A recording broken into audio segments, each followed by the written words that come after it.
Fresha Hokel has lived in Iceland all her life. She's seen some pretty weird stuff this far north. Natural phenomena, volcanic activity, strange atmospherics. But she was totally unprepared for what was about to come. This was totally off the scale. Fresha is a ceramics student from Reykjavik. She makes jars. After her workshop, she goes down to the beach to scan for volcanic debris and semi-precious metals. She uses materials of this kind to fill out the edges of her enamelware. I go to the beach to be on my own. The solitude inspires me. Then, one evening late last summer it started. I realized I wasn't as alone as I thought I was.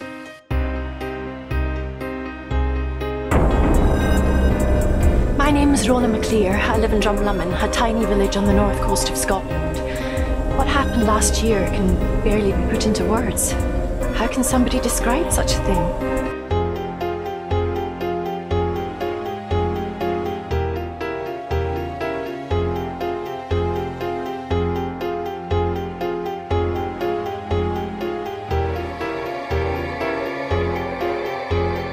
After spending several hours searching the landscape, I stop for a cigarette, usually around sunset. Sometimes, Fresha would simply stare out across the sea, thinking about what might be happening behind the horizon, where the rest of the world lay. One night I was walking up by the sea wall when I noticed a light far out at sea. I ignored it, but it was still there the next night and every night after that. I knew it wasn't a dinghy or a fishing boat. It was just this weird movement of light, almost human movement. By the fourth night, my curiosity had gotten the better of me. I went down onto the shore. I took a torch. I remember thinking, can this really be happening? Can this really be true? First, I saw a simple flashing light coming across the ocean, just as though it had come to greet me.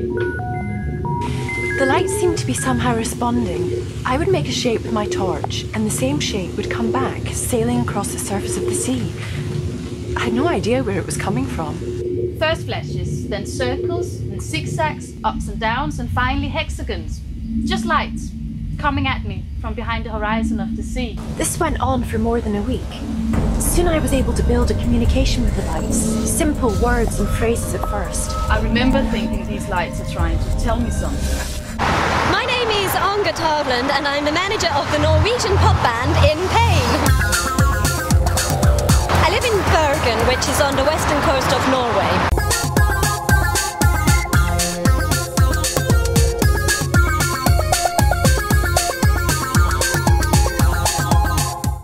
After a gig, we would come down to the beach to unwind. We would go to draw inspiration from the surrounding terrain. We would write. It was on one such evening that I saw the lights.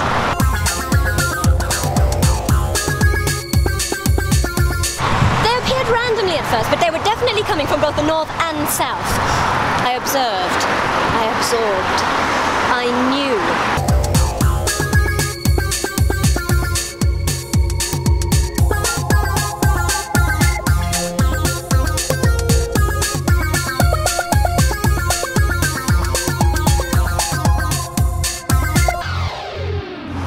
There was definitely a pattern to these crazy lights.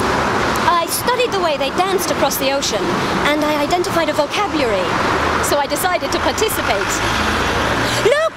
Over there, look! I'll translate for you. Greetings from Reykjavik. Today I completed my first set of clay egg cups. I will be displaying them at the upcoming Vatnajökull Ceramics Festival, along with my lava medallions.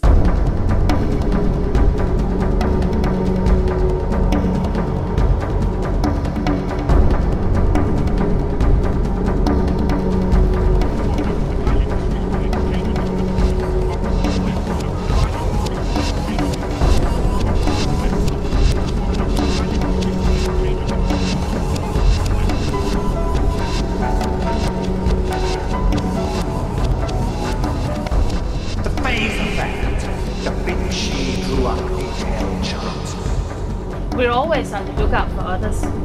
Galileo lectured on it at the University of Padua in 1656. They would have to be living in coastal regions of the North Sea, though.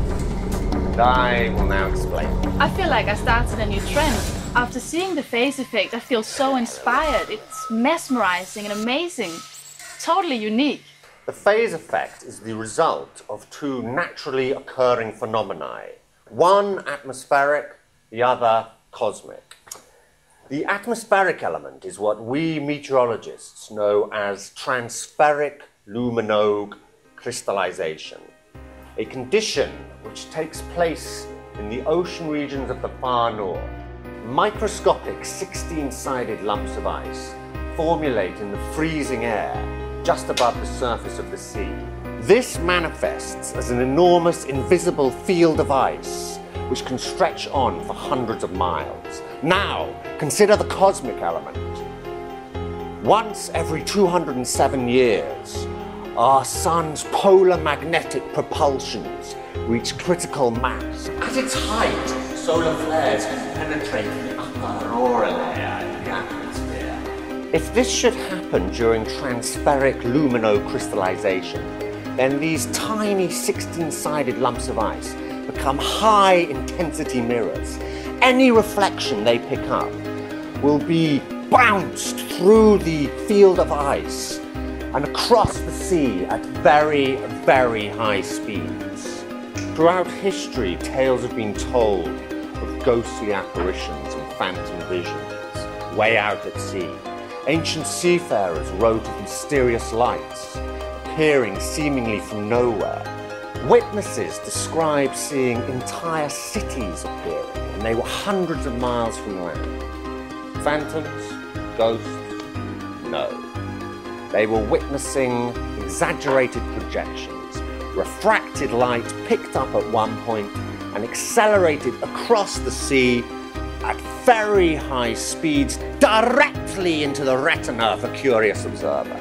So, once every 207 years, occurring randomly somewhere in the northern hemisphere, should the atmospheric and cosmic conditions prevail, Mother Nature's favorite magic trick will materialize. This, ladies and gentlemen, is the phase effect, a unique, mysterious, and beautiful optical illusion, which will forever haunt the few lucky enough to see it. And the lesson to be learned from all of this?